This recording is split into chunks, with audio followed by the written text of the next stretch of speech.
One welcome to study right. In this video we will discuss about the history. इस video में हम history के बारे में बात करेंगे। ये सेट तीसरा है। अगर आपने पहला और दूसरा सेट नहीं देखा है तो इस वीडियो के डिस्क्रिप्शन में ही उसका लिंक होगा। उस वीडियो को भी जाकर देख लें। आपके एग्जाम के लिए UTC exam, MTS exam, BPSC 67th exam और जितने भी ऐसे कॉम्पिटिटिव एग्जामिनेशन जिसमें हिस्ट्री के क्वेश्चन पूछे जाते हैं उनमें ये वीडियो आपकी काफ़ी मदद करेगा। So without further delay let's start the video. सबसे पहले क्वेश्चन की बात करते हैं, who was the first governor general of India. तो first governor general of India कौन थे? तो William Bentinck. This is very important question और ध्यान रखना है कि last governor general of Bengal भी यही थे। तो क्वेश्चन ऐसे भी है कि who was the last governor general of Bengal, तो उसका भी आंसर विलियम बेंटिक ही हो जाएगा। तो जो चार्टर एक्ट जो आया था 1853 का, ध्यान रखना है कि चार्टर एक्ट 1853 में क्या क्या इंपॉर्टेंट था। तो ध्यान रखना है कि इंग्लिश जो था उसको इंडिया का ऑफिशियल लैंग्वेज बना दिया गया था एज पर चार्टर एक्ट 1853। और गवर्नर जनरल ऑफ इंडिया जो था उसको राइट मिला था कि वो अपने कंट्री में मतलब इंडिया में लॉ बना सकता है। तो governor general of India got right to make law in the country. और जो ईस्ट इंडिया कंपनी का जो ट्रेड था उसको पूरी तरह से उसको टर्मिनेट कर दिया गया था। और जो चाय वगैरह का ट्रेड था या फिर चाइना के साथ ट्रेड था उस सबको भी एबोलिश कर दिया गया था as per charter act 1853। Who was the first viceroy of India. तो पहले वाइसरॉय कौन थे? तो लॉर्ड कैनिंग थे। ये भी आपको ध्यान रखना है। और इसमें क्या हुआ था, गवर्नमेंट ऑफ इंडिया एक्ट जो आया 1858 का, तो उसके अंदर ये हुआ था कि पहले वाइसरॉय कौन बनेंगे? तो लॉर्ड कैनिंग बनेंगे।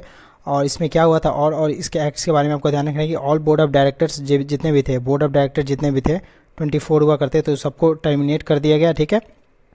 और गवर्नर जनरल ऑफ इंडिया जो कौन थे? तो विलियम बेंटिंग थे। उन्हीं का पद चेंज करके कर दिया गया था वाइसरॉय ऑफ इंडिया। तो पहले हमारे वाइसरॉय बने थे लॉर्ड कैनिंग। और लॉर्ड कैनिंग को आपको ध्यान रखना है कि इनको माना जाता है father of classification of Indian department. तो मतलब इंडियन डिपार्टमेंट के क्लासिफिकेशन कौन किया था? तो वो लॉर्ड कैनिंग ने ही किया था। और टैक्स सिस्टम का भी फादर माना जाता है किसको? तो लॉर्ड कैनिंग को ही माना जाता है। The word election was introduce for the first time. मतलब इलेक्शन जो वर्ड है वो पहली बार किस एक्ट में यूज़ किया गया था? इंडियन काउंसिल एक्ट 1892 में यूज़ किया गया। और इलेक्शन प्रोसेस भी इसी एक्ट में स्टार्ट हुआ था पहली बार। और इंडिया को मतलब अगर पूछा जाए आपसे कि इंडिया किस एक्ट में उनको राइट मिला कि आप वोट पे डिबेट कर सकते हैं, बजट पे डिबेट कर सकते हैं, तो उनको 1892 के एक्ट में ही कहा गया कि आप बजट पे डिबेट कर सकते हैं। बट उनको ध्यान रखना है कि 1892 में उनको वोट करने का अधिकार नहीं दिया गया था बजट पे। मुस्लिम of India got separate election division. अब ध्यान रखना, दिस इज़ वेरी इंपॉर्टेंट और एग्जाम में आया भी है। मॉर्ले मिंटो रिफॉर्म या फिर गवर्नमेंट ऑफ इंडिया एक्ट, इसको 1909 भी कहते हैं। तो इसमें मुस्लिम ऑफ इंडिया मतलब इंडिया के मुस्लिम को एक नया सेपरेट इलेक्शन डिवीजन दे दिया गया था। ध्यान रखना है इसको।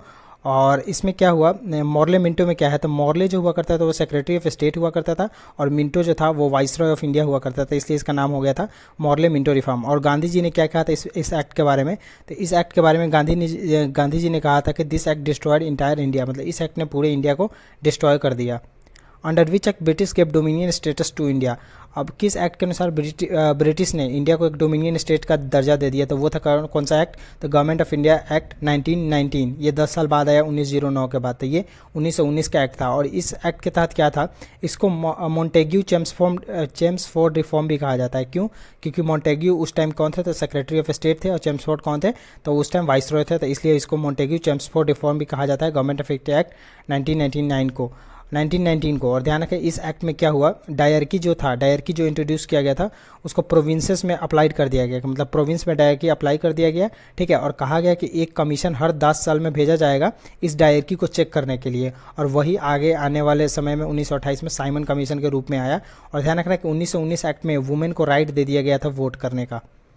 साइमन कमीशन में कितने मेंबर हुआ करते थे? तो इसमें 7 मेंबर हुआ करते थे और इसमें टोटल ब्रिटिशर्स ही थे, इसलिए इसका प्रोटेस्ट वगैरह हुआ। और स्लोगन इसमें दिया गया था साइमन गो बैक।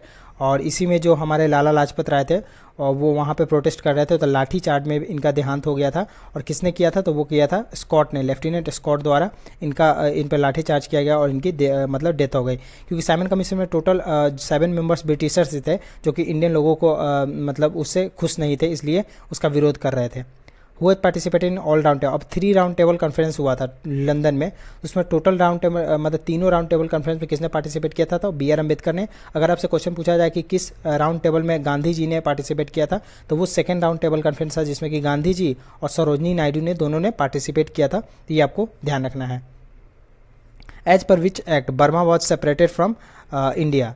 तो ध्यान रखना है कि आप इसमें थोड़ा और भी ध्यान रखना है कि BR अम्बेडकर जो थे, ठीक है, BR अम्बेडकर और यूनियनिस्ट पार्टी और सैफी ग्रुप था मुस्लिम लीग का, उन सब ने साइमन कमीशन का सपोर्ट भी किया था। तो क्वेश्चन ऐसे भी आ सकता है कि साइमन कमीशन को सपोर्ट किसने किया था, तो B R Ambedkar, unionist party, और सैफी ग्रुप जो मुस्लिम लीग का था उसने सपोर्ट भी किया था। और 1928 में मोतीलाल नेहरू ने नेहरू रिपोर्ट प्रेजेंट किया था। तो क्वेश्चन अगर पूछा जाए कि नेहरू रिपोर्ट सबसे पहले किसने किया, तो मतलब मोतीलाल नेहरू ने किया था। और नेहरू रिपोर्ट को ब्लूप्रिंट ऑफ कॉन्स्टिट्यूशन भी कहा गया था। और एमडी मोहम्मद अली जिन्ना जो थे उन्होंने साइन नहीं किया था नेहरू रिपोर्ट को, तो ये ध्यान रखें। और ये ऑल राउंड टेबल कॉन्फ्रेंस में पार्टिसिपेट किए थे किसने, तो वो बी आर अम्बेडकर ने पार्टिसिपेट किया था। और सेकंड में सरोजिनी नायडू और गांधी जी ने पार्टिसिपेट किया था। तो क्वेश्चन ऐसे आएगा कि किसमें गांधी जी ने पार्टिसिपेट किया, तो सेकंड राउंड टेबल कॉन्फ्रेंस में। कहाँ पे हुआ था, तो लंदन में हुआ था। As per which act Burma was separated from India, Burma को इंडिया से किस एक्ट में सेपरेट किया गया, तो वो गवर्नमेंट ऑफ इंडिया एक्ट 1935 में मतलब इसको सेपरेट कर दिया गया। और ध्यान रखें गवर्नमेंट ऑफ इंडिया 1935 में काफ़ी सारा चेंजेस हुए थे। तो मतलब 1 अप्रैल 1935 को आरबीआई का इस्टेब्लिशमेंट भी हुआ था इसी एक्ट के तहत। और 1935 में जो आपको मैंने बताया था पिछले वीडियो में कि सुप्रीम कोर्ट का एस्टेब्लिशमेंट कहाँ पे हुआ था, कलकत्ता में। तो कलकत्ता से वो शिफ्ट हो गया था दिल्ली में, लेकिन स्टार्ट हुआ 1937 से उसका ऑपरेशन स्टार्ट हो गया था। Power were separated between central and state, मतलब गवर्नमेंट ऑफ इंडिया 1935 में ही पावर जो था वो स्टेट और सेंटर में सेपरेट कर दिया गया था। ठीक है, तो ये भी ध्यान रखना है, जिसमें कि यूनियन लिस्ट और प्रोविंशियल लिस्ट और कंकरेंट लिस्ट। तो यूनियन लिस्ट में कितने 59 सब्जेक्ट हुआ करते थे, प्रोविंशियल लिस्ट में 54 सब्जेक्ट और कंकरेंट लिस्ट में 36 सब्जेक्ट हुआ करते थे। तो ये सारी बातें ध्यान रखनी है। और 1937 में फर्स्ट बार प्रोविंशियल इलेक्शन हुआ था, पहली बार प्रोविंशियल इलेक्शन हुआ था 11 में, जिसमें कि 9 कांग्रेस मेजोरिटी मतलब कांग्रेस की ही थी, उसमें कांग्रेस विन की थी। तो ध्यान रखना ये बात। Who was the first time ask for constitution, मतलब पहली बार कॉन्स्टिट्यूशन असेंबली का आस्क मतलब वली किसने किया था, तो वो किया था बाल गंगाधर तिलक ने। लेकिन ऑफिशियल डिमांड किसने किया था, तो वो एम एन रॉय ने किया था। तो ये आपको ध्यान रखना है।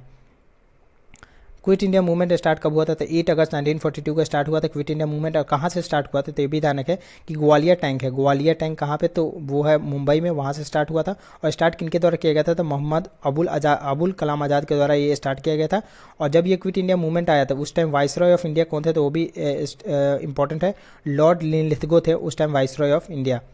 Who abolish the dual government in Bengal, तो मैंने आपको बताया था पिछले वीडियो में कि बंगाल में ड्यूअल गवर्नमेंट रॉबर्ट क्लाइव ने लाया था। और इसको हटाया किसने था, तो वॉरेन हेस्टिंग्स ने हटाया था। तो ये भी ध्यान रखना है आपको। Which governor general was prosecuted for impeachment, impeachment के लिए किसे प्रोजिक्यूट किया गया था, तो वो वॉरेन हेस्टिंग्स को किया गया था। Who has introduce the subsidiary alliance, subsidiary alliance को लॉर्ड वेलीजली ने इंट्रोड्यूस किया था। और ध्यान रखना है कि ये क्या था, सब्सिडरी अलायंस क्या था, जैसे कि जो प्रोविंशियल जो स्टेट वगैरह थे वहाँ के जो रूलर थे उनको कहा जाता है कि आपको ब्रिटिश आर्मी की सेवा लेनी है, हम आपकी रक्षा करेंगे ज़बरदस्ती, लेकिन आपको उसके लिए मेंटेनेंस देना पड़ेगा हमको। तो ये था सब्सिडरी अलायंस और ये इसको लॉर्ड वेलीजली ने किया था। और सबसे पहला स्टेट कौन था जो कि इसको एक्सेप्ट किया था, मतलब सब्सिडरी अलायंस को, तो हैदराबाद के निजाम ने सबसे पहले एक्सेप्ट किया था इसको। इस वीडियो में इतना है, आने वाले वीडियो में और क्वेश्चन को देखेंगे। If you like the video, do like the video and also subscribe channel, share with friend. Good bye, see you in the next video.